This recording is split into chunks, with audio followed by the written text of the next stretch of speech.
ഹമേസ് വേൾഡിലേക്ക് എല്ലാവർക്കും സ്വാഗതം. ഇന്ന് ഒരു പ്രധാനപ്പെട്ട ഒരു ദിവസമാണ്. എല്ലാവർക്കും അറിയായിരിക്കും, ഇന്ന് മമ്മൂട്ടിയുടെയും മോഹൻലാലിന്റെയും ഒരുപാട് വർഷങ്ങൾക്ക് ശേഷം വീണ്ടും അവർ ഒന്നിക്കുന്ന ഒരു സിനിമ ഇറങ്ങിയിട്ടുണ്ട്.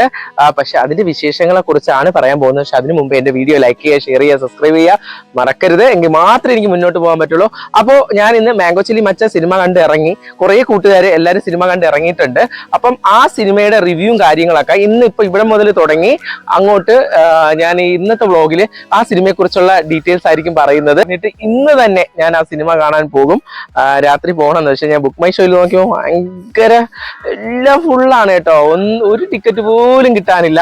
പക്ഷെ താഴെയാണെങ്കിൽ ഇന്ന് ഞാൻ ഇരുന്ന് കാണണമെന്നുണ്ട്.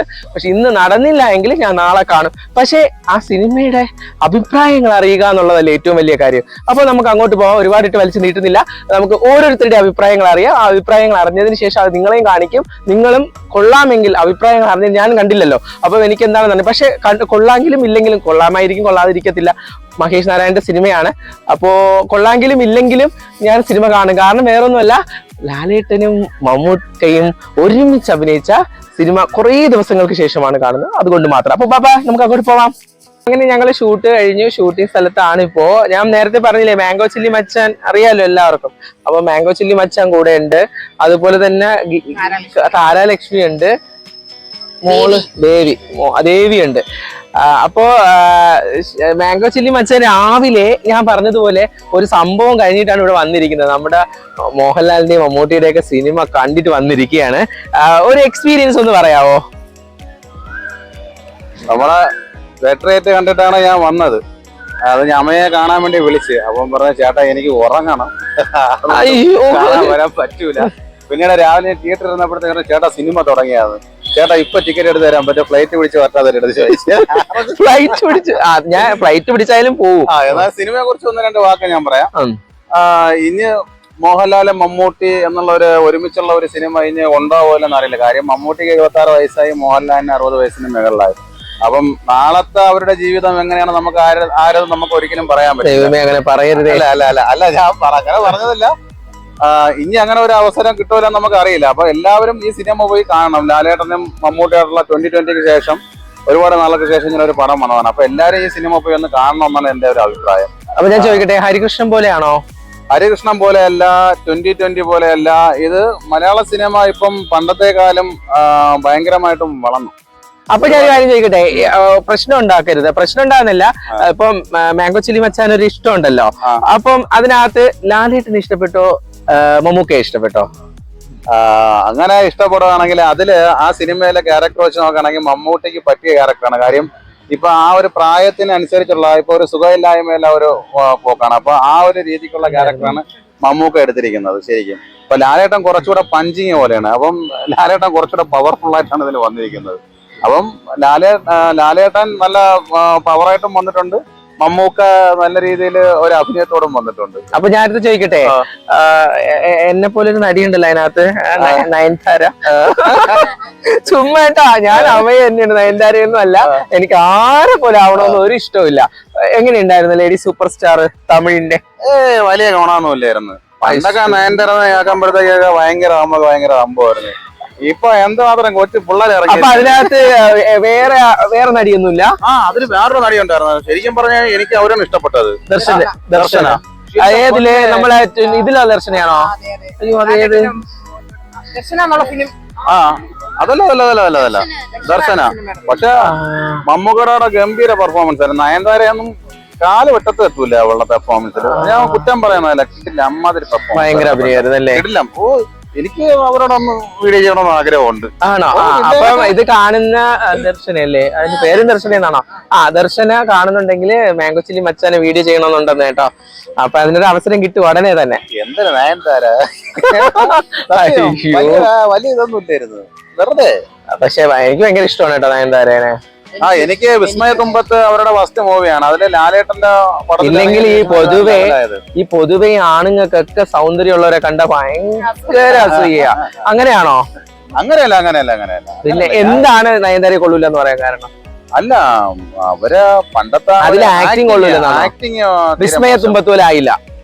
തീരെ മോശം. സത്യം കേട്ടോ. വിസ്മയത്തുമ്പത്ത് രാപ്പകൽ അല്ലേ, മമ്മൂട്ടി രാപ്പകൽ. ഈ സിനിമ മനസ്സിനക്കരെ പക്ഷെ ആ ഒരു ആക്ടിങ് ഒന്നും ഇപ്പൊ ഇല്ല. അതേപോലെ ഒന്നും ശരിയായിട്ടൊന്നും പക്ഷെ ഒരു തമിഴിലൊരു സിനിമയിൽ ഭയങ്കര ഇതായിരുന്നല്ലോ, ഗജനിയിലാണോ?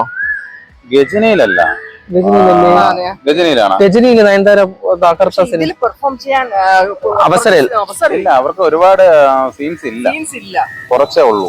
ഓ അങ്ങനെ. അപ്പൊ ചേച്ചിയും കൂടെ ഉണ്ട്. ചേച്ചിക്ക് എങ്ങനെയായിരുന്നു? ഞാന് ട്രെയിലർ കണ്ടപ്പോഴേ വിചാരിച്ചു എങ്ങനെയെങ്കിലും ഫസ്റ്റ് ഡേ ഫസ്റ്റ് ഷോ ഇടിച്ചു കുത്തി പോയി കാണണമെന്ന് ഞാൻ തീരുമാനിച്ചത്. എന്തായാലും ഒരുപാട് കഷ്ടപ്പെട്ടിട്ട് ടിക്കറ്റ് കിട്ടി. എന്റെ ഒരു ഫ്രണ്ടാണ് എടുത്തു തന്നത്. അപ്പം ആദ്യം ഞാൻ താങ്ക്സ് അല്ല, ആരാ ഫ്രണ്ട് കൂടെ എല്ലാ അതാണ് വേണ്ട. ഏത് സിനിമയുടെയും ഫസ്റ്റ് കാണാൻ മാംഗോ ചില്ലി മച്ചാൻ ഉണ്ടാവും, ഉറപ്പായിട്ടുണ്ടാവും. അപ്പൊ ചേച്ചിക്ക് ഭാഗ്യം കിട്ടി. പിന്നെ സിനിമയെ പറ്റി പറയുകയാണെങ്കിൽ നമ്മുടെ മലയാളത്തിന്റെ ലെജൻസ് എല്ലാരും ഒറ്റ ഫ്രെയിമിൽ വരുന്നത് ആ ഒരു സിനിമ കാണാതെ മിസ്സാക്കിയ ഭയങ്കര നഷ്ടമാണ്. അപ്പൊ അത് ഭയങ്കര സന്തോഷം. പിന്നെ ലാലേട്ടനാണേലും മമ്മൂക്കയാണേലും രണ്ടുപേർക്കും തുല്യ പ്രാധാന്യം അതിനകത്ത് കൊടുത്തിട്ടുണ്ട്. പിന്നെ ചെറിയൊരു വിഷമം ലാലേട്ടൻ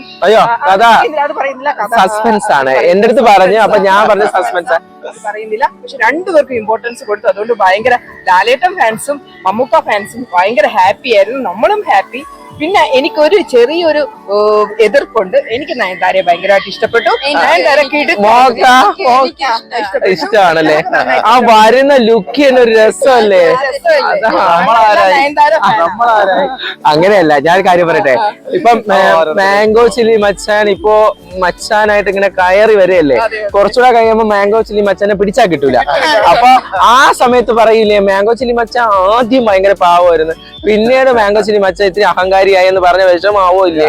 ഞാൻ ഒരു വിസ്മയത്തുമ്പത്തിലെ നയൻതാരയാണ് എനിക്ക് ഏറ്റവും കൂടുതൽ ഇഷ്ടം. പക്ഷെ അവരുടെ മോഹമൊക്കെ മാറിപ്പോയില്ലേ? മാറിപ്പോയി. ഇച്ചിരി മോഡേൺ ആയത് പിടിച്ചിട്ടില്ല, അതാണ് സത്യം. പിന്നെ അങ്ങനെ ഉദ്ദേശമല്ല ഞാൻ പറഞ്ഞത്. പിന്നെ ദർശന അവരുടെ ഒരു ലവ് സോങ്. ദർശന എന്ന് പറയുന്നത് നമ്മുടെ ഈ മറ്റേ ഇവന്റെ കൂടെ അഭിനയിച്ചില്ലേ, അയ്യോ അതിന്റെ ബേസിൽ ജോസിനോട് അഭിനയിച്ച ദർശനാണ്. മറ്റേ സിനിമയിലെ ദർശന എന്ന പാട്ടുള്ള ആ കുട്ടി. അപ്പോ അവര് ഒരു രക്ഷയില്ല അഭിനയമാണ്, ഭയങ്കര അഭിനയം എന്ന് വെച്ചാ ഭയങ്കര അഭിനയമാണ് അവര്. വെളിയിലെ ഈ സിനിമയുടെ പ്രത്യേകത മമ്മൂക്ക പറഞ്ഞിട്ടുണ്ടായിരുന്നു. കാര്യം പുറത്തുനിന്ന് ഏതെങ്കിലും ഒരു വലിയ നടന്മാരെ കൊണ്ടുവരണമെന്ന് പറഞ്ഞായിരുന്നു മമ്മൂക്കയുടെ അടുത്ത്. അപ്പൊ മമ്മൂക്ക പറഞ്ഞ് നമ്മളിൽ വലിയ ആളിരിക്കുമ്പോഴത്തേക്ക് നമ്മളെന്തിനാണ് പുറത്തുനിന്ന് പോയ ഒരാളിനെ പോയി വിളിച്ചോണ്ട് വരണമെന്ന് ചോദിച്ചു. അതിൽ ഞാൻ മമ്മൂക്കനെ അംഗീകരിക്കുന്നു. കാര്യം പുള്ളിക്ക് അറിയാം അതെങ്ങനെയാണെന്ന്. കാര്യം നമ്മളെ മലയാള ഇൻഡസ്ട്രിയിൽ തന്നെ ഒരു വലിയ 1.5 മുതലല്ലേ നമ്മളെ ലാലേട്ടൻ എന്ന് പറയുന്നത്. അപ്പൊ എന്നിട്ട് പുള്ളി പറയണം, വിളിച്ചു കഴിഞ്ഞു കഴിഞ്ഞാൽ പുള്ളി വരുമോ എന്തോ സംശയമാണെന്നാണ് പറഞ്ഞത്. ഉടനെ വിളിച്ചപ്പോ തന്നെ ലാലേട്ടൻ ഓൺ ദ സ്പോട്ടില് ഓക്കെ പറഞ്ഞു. അപ്പം ഇത്രയും ആ പടത്തില് ഞാൻ കണ്ടിട്ട് ഞാൻ ഇമോഷണൽ ആയിപ്പോ ലാലേട്ടന്റെ ആ ഒരു ക്യാരക്ടർ ഞാൻ കണ്ടിട്ട്. പക്ഷെ ഇങ്ങനത്തെ ഇത്രയും ഒരു സൂപ്പർ സ്റ്റാർ ഇങ്ങനെ ഒരു വേഷം മമ്മൂക്ക പറഞ്ഞ് ചെയ്തിട്ടുണ്ടെങ്കിൽ ആ പുള്ളിക്കാരന്റെ മനസ്സെന്ന് പറയുന്നത് സമ്മതിച്ചല്ലോ. പക്ഷെ തമിഴ്നാട്ടില് സൂപ്പർ സ്റ്റാർ രജനീകാന്തിനാണ് ഞാൻ പറയുന്നില്ല, ആ ഒരു സംഭവം ഉണ്ടായി കഴിഞ്ഞാൽ ഒന്ന് ആലോചിക്കാൻ തിയേറ്റർ കത്തും. പക്ഷെ സത്യം പറഞ്ഞാൽ ഇത് കണ്ടിട്ട് എനിക്ക് തിയേറ്റർ കത്തിക്കണമെന്ന് എനിക്ക് ഉണ്ടായിരുന്നു. കാര്യം ഞാൻ അമ്മാതിരി കട്ട ലാലേട്ടൻ ഫാനും കൂടെയാണ്. പിന്നെ മമ്മൂക്ക എനിക്ക് ഭയങ്കര ഇഷ്ടമാണ്. ഞാൻ മമ്മൂക്കയെ ഒരിക്കലും കുറ്റം പറഞ്ഞില്ല, മമ്മൂക്കനെ. പക്ഷേ വേറൊരു കാര്യം, ഇവർ രണ്ടുപേരും ഏഷ്യാനെറ്റിലെ ലൈവ് ഉണ്ടായിരുന്നു രാവിലെ. അപ്പൊ അതിനകത്ത് രണ്ടുപേരും രണ്ട് സൈഡില്ല. അപ്പം മമ്മൂട്ടി ദുബായിൽ പോയാണ് സിനിമ കാണുന്നതെന്നും മോഹൻലാൽ US-ലുമാണ്. അപ്പോ അവർ രണ്ട് സൈഡിൽ നിന്ന് കാണും. പക്ഷെ അവരുടെ ആ ഒരു വീഡിയോ കോള് ഞാൻ കണ്ടു. ഭയങ്കര രണ്ടുപേരും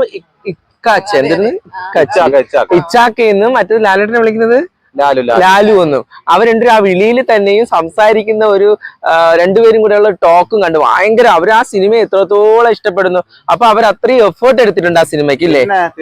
ആ ഒരു ഇത് മാംഗോ ചില്ലി മച്ചാൻ കണ്ടിട്ട് ആണ് ഇപ്പൊ പറഞ്ഞത് റിവ്യൂ. നമുക്ക് പറഞ്ഞില്ലേ ലാലിന്റെ ഫൈറ്റ് ഉണ്ടായിരുന്ന കാര്യം, തിയേറ്ററിൽ കുലുങ്ങിയത് അങ്ങനെ ഫൈറ്റ് തന്നെ കേട്ടോ. ആരുടെ? ലാലേട്ടന്റെ ഫൈറ്റ് എന്തുവാ? ഞാൻ ആഗ്രഹിക്കുന്നു, ഞാൻ മാത്രമല്ല എല്ലാവരുടെയും ആഗ്രഹം തന്നെ. പക്ഷെ എനിക്കിഷ്ടം ഹരികൃഷ്ണൻ പോലെ ഒരു സിനിമ ഒന്നുകൂടി വന്നാൽ അത്. പക്ഷെ ഫാസിലാക്ക് അടുത്ത് പറഞ്ഞാൽ ഫാസിലാക്ക് ഇപ്പോഴും ഉണ്ട്. അതിന്റെ ഡയറക്ടർ എന്ന് പറയുന്നത് ഫഹത്തിന്റെ അച്ഛനാണ്, ഫാസിലാണ്. അപ്പം പുള്ളിക്കാരൻ വിചാരിച്ചാലേ അത് ഇനി രണ്ടാമത് അതിന്റെ ഒരു ഭാഗം കൊണ്ടുവരാൻ പറ്റുള്ളൂ.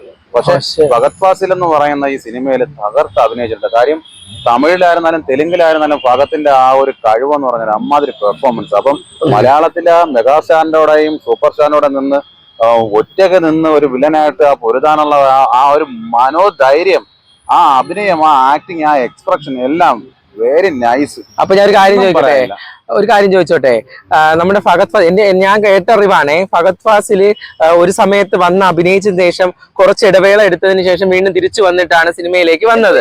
അത് എന്തുകൊണ്ടാണ് അങ്ങനെ ഒരു ടോക്ക് വരുന്നത്? എന്താണ് ആ ഒരു ഇത്ര ദിവസം ഗ്യാപ്പ് എടുത്തത്? കയ്യെത്തും ദൂരം എന്ന സിനിമയിൽ അഭിനയിച്ചു, നമ്മൾക്ക് ആർക്കും അങ്ങനെ അത്ര വലിയ എന്നാൽ അഭിനയിക്കുകയും ചെയ്തു, അത്ര ഇഷ്ടം. പക്ഷെ തിരിച്ചു വന്നൊരു വരവ് ഭയങ്കരമായിരുന്നില്ലേ?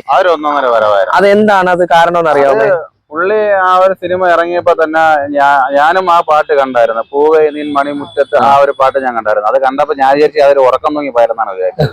സത്യം ഞാൻ അങ്ങനെയാണ് വിചാരിച്ചത്, ഇവനെ അഭിനയിക്കാൻ അറിഞ്ഞുകൂടാന്നാണ് വിചാരിച്ചത്. പക്ഷെ എന്നിട്ട് പുള്ളി നാണക്കേട് കാരണം പുള്ളി നേരെ US-ലാണ്ടോ പോയി. US-ല് ജോബായിട്ട് അങ്ങനെ പോയിട്ട് ശ്രദ്ധിക്കുക അല്ല, അങ്ങനെ ജോലിയായിട്ട് അങ്ങനെ പോയതാണ്.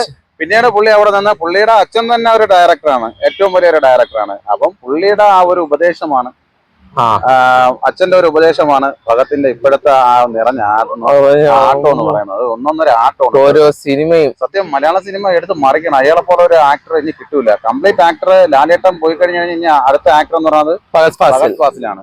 സത്യം പറഞ്ഞ കഷണ്ടി ഒരു കാര്യമേ അല്ല എന്ന് മനസ്സിലായി. എങ്ങനെ വേണം അയാൾ അഭിനയിക്കും, ഒന്നും പറയല്ല. കിടിലം വെച്ചാൽ കിടിലം, ഒന്നും പറയല്ല. നമ്മുടെ എല്ലാം കൃത്യമായിട്ട് നമ്മുടെ ആ സിനിമയെ കുറിച്ചുള്ള ബാക്കി കാര്യങ്ങൾ ഇനി ഞാൻ സിനിമ പോയി ഇന്ന് കാണും പറഞ്ഞിരുന്നു. ഇന്ന് കാണാൻ എനിക്ക് ടിക്കറ്റ് ഓൾമോസ്റ്റ് ഫുള്ളാണ്. പക്ഷെ എന്നെ വിളിച്ചപ്പോൾ എനിക്ക് വരാനും പറ്റിയില്ല. പക്ഷെ ഞാൻ എങ്ങനെയായാലും ഇന്നല്ലെങ്കിൽ നാളെയെങ്കിലും ഞാൻ സിനിമ കണ്ടിരിക്കും. എന്നിട്ടാണ് എനിക്ക് ഇവർക്ക് 3 പേർക്ക് ഇടി കൊടുക്കാനായിട്ട് എങ്ങനെ ഉണ്ടെന്ന് അറിഞ്ഞതിന് ശേഷം. എന്നെ പറഞ്ഞങ്ങ് കൊതിപ്പിച്ച് വെച്ചിരിക്കുക സിനിമയെ കുറിച്ച്. ഫാഷൻ ഷോ ഒന്നും ചെയ്യുന്നില്ലേ? ഫാഷൻ ഷോ ചെയ്യുന്നുണ്ട്.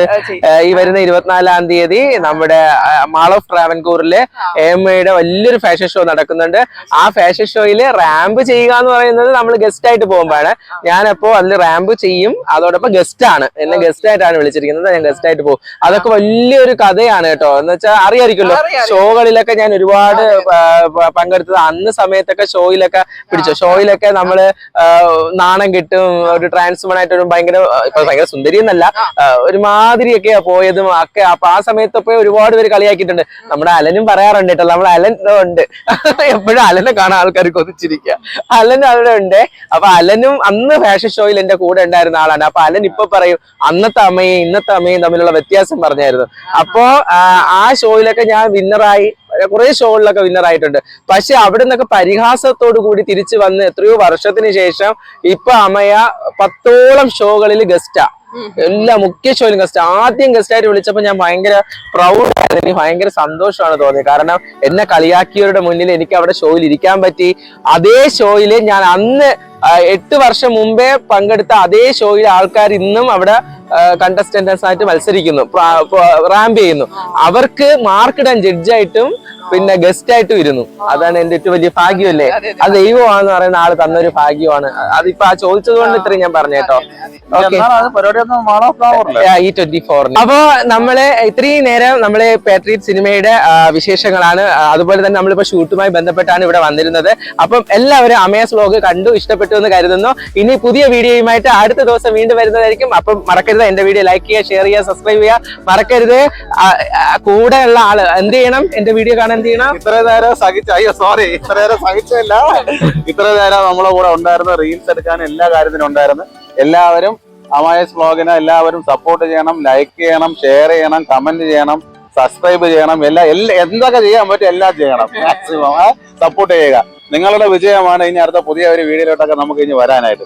അപ്പൊ നമുക്ക് വീണ്ടും നാളെ കാണാം. Okay, bye bye.